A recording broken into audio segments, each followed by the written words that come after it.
Hey, it's Theo and thank you for joining me. Today we got a new best decks video since the last patch changed a lot with most importantly Zilliax and Sonya being nerfed, and that has shaken up the meta. So let's take a look at what the best decks are right now. First up is a very familiar one. It's the Handbuff Paladin again, and yeah, not a lot has changed here because the Zilliax is different, right? So this didn't get nerfed in this deck, and yeah, nothing else got nerfed, or at least not this patch. And yeah, the deck, like I said, the same as before. There's some different cards you could play, like you could add another Razor skill to counter certain decks, such as Discover Hunter, because I played some Hunter and it's really annoying to face this, because yeah, those 0 mana taunts suddenly cost mana and that's not what you want. Another tech card we got is the Customers Enforce. It kind of does the same thing as the Razor skill. It's just good against decks that generate a lot of cards. You can also run Called Neophyte, of course, as tech, or even Festival Security to have like a sort of board clear, which yeah, can be quite nice, because this deck, of course, doesn't have a board clear. And yeah, besides that, this hand buff is just the same as usual, right? You play the weapon, buff your minions, maybe play another buff, and another one, and yeah, just get some huge minions in the mid game, and then overwhelm your opponent with them, or then kill them from hand with the Charger, Saucy, buffing with Outfit Taylor, and Leroy Jenkins.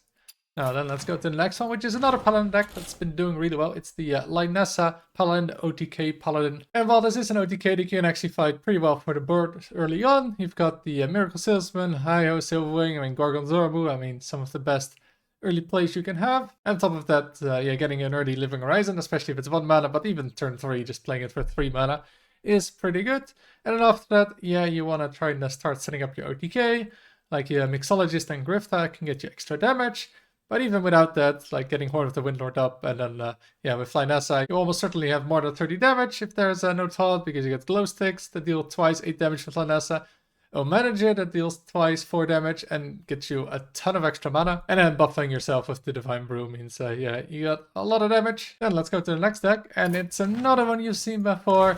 You can't really have a best decks video without a Zarimi Priest, because, yeah, this deck pretty much always shows up. It's always good, it's not very popular, and compared to usual, what is this running differently? Well, it's got the Defend to maybe deal with like a Starship piece like Arcanite Defense Crystal, just get rid of that annoying taunt. We've got Zephyrus to get some burn on board clear if you need it. Got a Trusty Fishing Rod just to get the 1 ropes on board, especially as you get the Clergy with already healing on board. And then we still have the same old Zilliax, even though it got nerfed. Yeah, you still want that attack, because of course it's a very aggressive deck. But even if it's aggressive, you can still even pretty much OTK with the Zarimi, especially if you got a cheese with Gorgonzoramu for a few turns. That combined, yeah, can win a lot of games. And let's go to the 4th deck, which is Elemental Mage. It's back again. It's one of the few aggro decks that actually didn't get hit by the Zilliax nerf, so that really helps here. It's pretty much the same as before. What can I say about it, right? It's just early on get bored. Then you have maybe Saroon on 6 for a lot of burst in the slow matchups, and you've got a ton of draw with the Unchained Gladiator, the Blazing Accretion to just never run out of cards. Then let's go to the next one, which is Handbuff Hunter. Probably something you haven't seen too much, but it's actually putting up some pretty good stats. That's why I got it here. And yeah, Handbuff Hunter does what it says, which is buff your hand, although unlike Handbuff Paladin, this only wants to buff 1 minion and not your whole hand. And those minions are Warsong Grunt and Hollowhound. We've got 2 other minions in the Rangy Gilly because, well, we have to run that card for some warrior cards, and we got Exact Nayal because, yeah, that hero power is pretty broken. And of course, what the deck wants to do is to get one of these 2. It doesn't really matter too much which one, I think.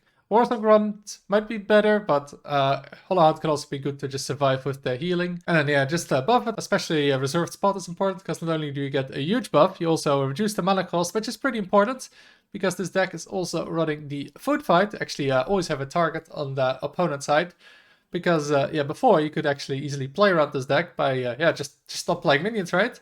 And then if you never played minions, then yeah, these 2 cards could never work with always a bigger Dunger to kill the opponent. But now you can play Food Fight and always have a target, and if you get a huge buff and maybe even get 2 Food Fights, or you can kill the opponent from full health if they played 1 minion or even maybe just 0. Then let's go to the next one, which is a Frost Decay. Another one you've probably seen quite often, and yeah, this is the buttons version with it. And yeah, also here, not much has changed, I'd say. Of course, it has the new card, Ethereal Oracle. It's pretty good in this deck because you run a lot of different ways to deal damage. Of course, you got the Corpse Call down with the ship for direct damage. You got Molten Magma to clear the board. And the other ways to do damage is just Mirror Manipulator, Horizon's Edge. That's a ton of damage. I mean, this is 50 damage combined if they all go face. So yeah, that kind of wins the game. Also, still running the Razzle Dazzler. Still good to get on board, especially of course when decks don't have board players. Then let's go to another sort of new deck, right? It's from this expansion. It's the Asteroid Shaman. It's been doing pretty well. Again, a deck that did not get hit by the nerfs, or at least not the most recent ones. So it went up a bit in power level. And as usual, of course, with Asteroid Shaman, you want to be shuffling asteroids and buffing them with that light behemoth. It can be especially good if you play it with the Shadow Block, though sometimes it might be a bit slow. But yeah, if you get to pull this off, get to like 5 or even 6 damage, even maximum like 8 damage asteroids, yeah, they kind of win the game. Also, another possibility is to go Shadow Block with Insidious, really slow, but yeah, some matchups you can pull it off, and then that's a ton of damage and board clear, which makes the asteroids even better, because if there's no board, the asteroids always go face, and yeah, it's kind of unlosable from that point. And that's the same reason why you run the Ceaseless Expense, just to clear the board. Of course, because of those asteroids, this goes down pretty fast in cost. And it's especially great when you play this in an Ethereal Oracle and draw a bunch of asteroids on an empty board. That play pretty much makes you always win in the late game. And next deck we have here is the Discover Hunter. Now there's basically 2 builds for Discover Hunter. You've got the slower, where you can get more Rangari Scouts, which you might have seen at Worlds, so that has a lot more value than this. But this deck has the better stats, the more aggressive version, because this one is running Metal Shaper, so you can get this down as early as turn 2 for 0 mana if you own the coin. And yeah, that's with the Bananas. It's also running the Sneaky Snakes, and Vicious Slither Spear, the Observer of Myths. So yeah, this deck is almost a different deck from the usual Discover Hunter, where this one really wants to win on board early. Although it can still keep going for a while with all the discovers, especially of course with Rangari Scout, which can be absolutely crazy in terms of value. But it doesn't quite have the late game potential of the other one. But yeah, overall this deck is just better to climb with, so that's why I'm recommending this one. But yeah, if you maybe see my stream, I've played the slower version. But yeah, if you want to just climb, then this is the better build. Then next up we have another Paladin deck, the third one on the list. It's the Lilium Paladin. Yeah, finally it looks like it's actually competitive after the latest patch. With deck slowing down with the Zilliax nerf, this deck now just has enough time to come online. And that's of course with the Interstellar Star Slicer, because yeah, this is by far the most important card in the deck. Because yeah, if you don't draw this early, yeah, this deck is terrible. You have to get this early, preferably 2. As early as possible, because when you get 2 of these played and then start having Liberum of Divinity every turn for +6/+6 stats, yeah, it's really easy to win. Also, it can be fine to just have 1 Interstellar Star Slicer in the beginning, because then if you play this on 3, you can play the Liberal Fave on 4, and that's also pretty good. Just 9/9 stats with all having Divine Shield. It's really annoying to deal with. And yeah, this deck also draws pretty fast. It's got the Ethereal Oracle, of course, got the Interstellar Researcher. It's got High Silverwing, just a ton of draw cards, and even, yeah, Liver of Clarity. I shouldn't forget about just the 0 mana draw too, and even get a buff on top of them.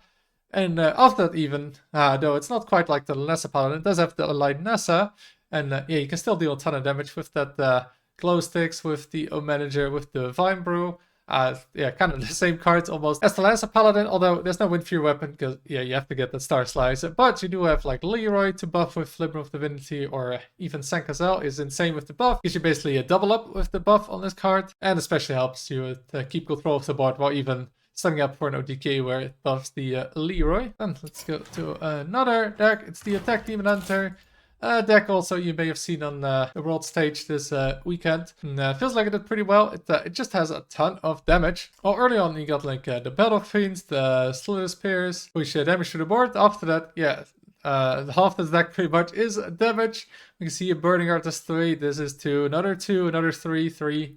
Yeah, it goes on with the amount of damage this deck got. And a lot of it, of course, gets amplified with the Ethereal Oracle. So you can win games pretty fast. And yeah, it's one of the most aggressive decks in the format. And next deck we have is a Mechro. Well, of course, Rogue got hit with the Sonya nerf. This was one of the decks that Rogue was playing. Yeah, it wasn't playing Sonya. Also, Shafar Rogue and Weapon Rogue weren't playing it. So those are doing pretty well as well. But I wanted to highlight Mechro this time, because I feel like it's going a bit under the radar, because yeah, it's been a while since this deck was really good, and it's not really playing much new stuff.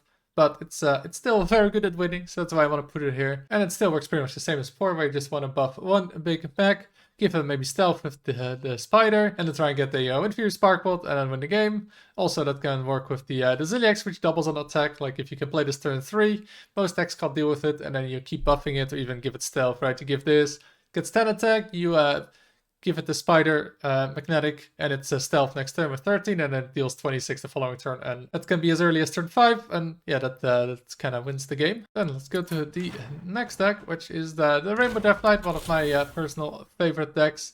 And yeah, this is the one deck running Bob the Bartender new card. Yeah, he hasn't been amazing. I mean, there aren't too many starships around, so you can't really steal those pieces. Can be useful in mostly in freezing the board, like a Frost Nova. That's I think the most useful part of this. But yeah, you gotta decide on yeah, how the game is going, what option you need to use here. Other than that, it's not running too many special cards. It's only running one threat because you really try to yeah, just get on board yourself, and it's pretty expensive at 3 mana now. Also running one Fistful of Corpses because yeah, 1 mana kill a big minion can be quite nice. And in the late game, we just have the usual, right? We got Ceaseless, Reska, Climactic, Primus, Zilliax, Marin, Headless Horseman. Ton of late game. You can cheat some of that with Maladar. But yeah, generally late game, the deck does pretty well, but also, yeah, just early on the board control does pretty well. Then, it's the next deck we have, we're almost at the end. We got the Dunger Druid. Yeah, it got nerfed, the Crystal Cluster, went from 6 to 7, and it, yeah, definitely hit the deck. But if you do get to 9 mana, yeah, Dunger is as broken as ever. I mean, nothing changed about this, which is really strange, because it had by far the best stats of any card in the game. It even had the highest mulligan win rate of any card, and yeah, for a 9 mana card to have the highest mulligan win rate, it's pretty crazy. So yeah, this still wins games, but yeah, you're less likely now to get to that point because it might take one more turn to play Crystal Cluster, play Dunger 1 turn later, and giving your opponent 1 extra turn can really make the difference. So this deck definitely got nerfed, and yeah, you can also see it. Just look at this mana curve. I mean, you can look at here, right? Ton of cards above 7 mana, and then nothing at 4, 5, and 6 because yeah, you just want to ramp those turns and play your big stuff. And then one of the last decks is the Wheel Warlock. Now, this is not the Wheel Warlock you maybe saw at Worlds with the armor card, Arcanite Defense Crystal, where you just get a ton of armor with the starships. But this is like more the old build, which yeah, just has been performing better on ladder. So that's why I'm recommending this build. And why is this deck better? Well, while it may not have the health that the other build can get, this deck has multiple ways to win, because one of the reasons this deck is better is the Dark Elite Pact, and that you can copy with the Forge of Wills, and then resummon with the end game, and yeah, getting some big demons on the board, turn 4, 5, 6, or even 2 of them with the Forge. Yeah, it's really strong. A bunch of decks just can't deal with it. You also got the Locan to get maybe a 15-15, even 2 if you're lucky with the Forge of Wills. And yeah, just a lot of decks just can't deal with those stats, and yeah, that can really win the game. And of course, in the slower matchups, you got the Wheel of Death, the Zargaris, both just really, really strong cards in those slower matchups. And you also have Kil'jaeden, so you won't be losing to fatigue damage or like stuff like plague damage that gets shuffled in your deck. And then as the final deck we have is a Warrior deck. We didn't have Warrior deck yet, so that's why I'm putting this here. Odin Warrior. It's not too strong. And as noticed, this is also running Bob, which I don't think is necessary, but yeah, you can definitely run him if you want to play with him. And yeah, this is the Odin Warrior, so of course there's a ton of ways to gain armor. We're running the Arcanite Defense Crystal, so you can get a ton of armor with that. And yeah, just like Druid, right, you got the Reb, and then you can res those taunts, the Zilliax with the Hydration Station. And we're also running the Unkilliax version, of course, because that's pretty amazing when you can resurrect it with that Hydration Station. Other than that, there's also running like Thogrunt for maybe some anti-combo stuff. And yeah, the Odin, of course, is the most important card to win in the late game. A lot of ways to gain armor, and just a very strong late game card. Also nice if you have Odin up and you played like Arcanite Defense Crystal or arrested in some way. Yeah, if you gain armor, then you gain attack on the opponent's turn. So if they hit you in the face with the minions, it can be pretty funny that they just kill off all their minions when they do that. Anyway, those are the 15 decks I want to recommend. So please let me know what you think of it, or do you have any other decks to recommend? If you enjoyed the video, make sure to like and subscribe. Thank you for watching, and until next time.